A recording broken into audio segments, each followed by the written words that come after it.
10 years ago, I wrote a book which I entitled Our Final Century, ? My publishers cut out the question mark. The American publishers changed the title to Our Final Hour. Americans like instant gratification and the reverse. And my theme was this. Our Earth has existed for 45 million centuries, but this one is special. It's the first when one species, ours, has the planet's future in its hands. Over nearly all of Earth's history, threats have come from nature.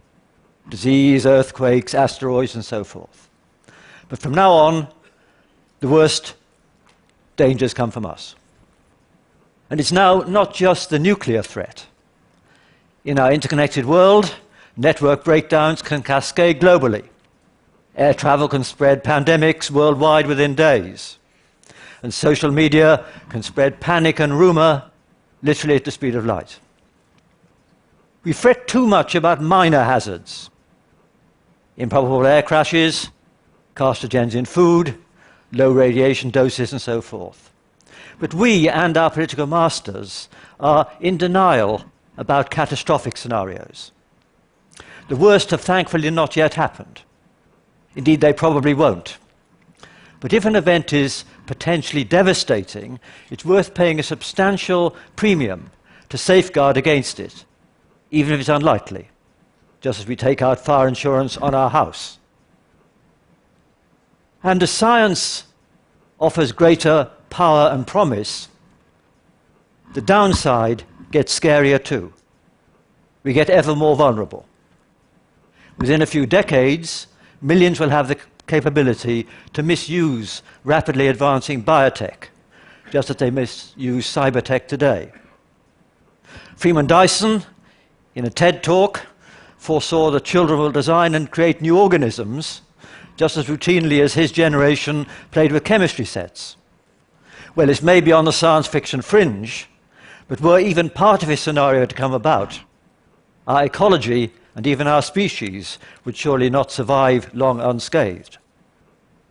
For instance, there are some eco-extremists who think that it would be better for the planet, for Gaia, if there were far fewer humans.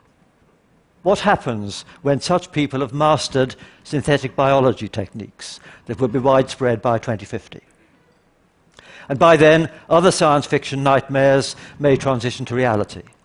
Dumb robots going rogue, or a network that develops a mind of its own, threatens us all. Well, can we guard against such risks by regulation?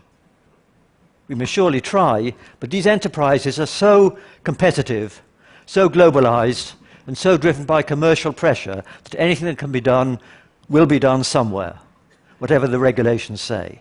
It's like the drug laws. We try to regulate but can't. And the global village will have its village idiots, and they'll have a global range. So, as I said in my book, we'll have a bumpy ride through this century. There may be setbacks to our society.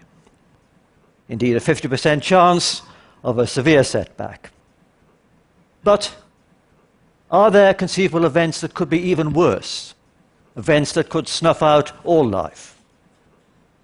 When a new particle accelerator came online, some people anxiously asked, could it destroy the Earth, or even worse, rip apart the fabric of space? Well, luckily, reassurance could be offered. I and others pointed out that nature has done the same experiments zillions of times already, via cosmic ray collisions. But scientists should surely be precautionary about experiments that generate conditions without precedent in the natural world. Biologists should avoid release of potentially devastating genetically modified pathogens. And by the way, our special aversion to the risk of truly existential disasters depends on a philosophical and ethical question. And it's this. Consider two scenarios. Scenario A wipes out 90% of humanity. Scenario B wipes out 100%. How much worse is B than A? Some would say 10% worse. The body count is 10% higher. But I claim that B is incomparably worse. As an astronomer, I can't believe that humans are the end of the story. There's 5 billion years before the sun flares up, and the universe may go on forever. So post-human evolution, here on Earth and far beyond, could be as prolonged as the Darwinian process that's led to us, and even more wonderful. And indeed, future evolution will happen much faster, on a technological timescale, not a natural selection timescale. So we surely, in view of those immense stakes, shouldn't accept even a 1 in a billion risk that human extinction would foreclose this immense potential. Some scenarios that have been envisaged may indeed be science fiction, but others may be disquietingly real. It's an important maxim that the unfamiliar is not the same as the improbable. And in fact, that's why we at Cambridge University are setting up a centre to study how to mitigate these existential risks. It seems it's worthwhile just for a few people to think about these potential disasters, and we need all the help we can get from others.